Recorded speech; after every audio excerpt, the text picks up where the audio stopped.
Thank you, Mr. Speaker. I would just remind our colleagues that, yes, indeed, Hezbollah has cost the lives of 260 Marines and other U.S. service personnel. I would share with you that in 2006, during the Second Lebanon War, during the Hezbollah War, as I would call it, I was in Haifa, and at that time, I witnessed what were probably 4,000 to 5,000 rockets being fired over a period of time into Israel, and saw firsthand the human cost of this. I mentioned the 260 Marines that died in 2 attacks, but going down to the trauma hospital and seeing firsthand the 600 victims of those Hezbollah attacks, including the realization that Hezbollah had tunneled underneath Israel's territory to bring fighters up within Israel. You see the impact that Iran's encouragement and money and training is having on these terrorist fighters. And you see the consequence, the cost, in terms of human lives lost.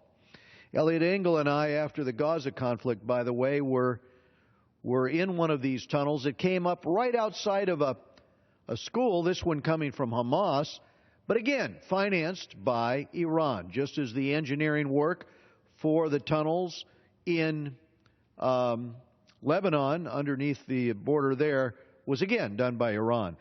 You look at these rockets, whether they're the anti-aircraft rockets or the anti-ship rockets and missiles or the ground-to-ground missiles, where do they get these rockets? They get them from Iran. Elliot, when I was in Haifa, there were maybe 15,000 of those rockets. Today, as you know, there are over 100,000. Mr. Engel and I have held a number of hearings on this subject. But those 100,000 rockets have a much longer range, again, thanks to Iran.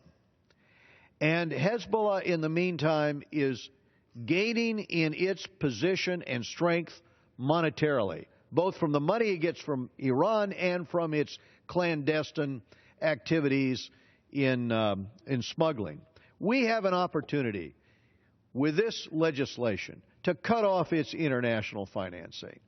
And I want to thank my colleagues for their work, because we have got to have a strategy that cuts off their illicit activities, that holds other countries and banking systems accountable, and we've got to go after the vulnerabilities that Hezbollah has in terms of sustaining this terror network. Let's cut off their cash and their support system with this legislation, and I urge the passage. Mr. Speaker, I yield back the balance of the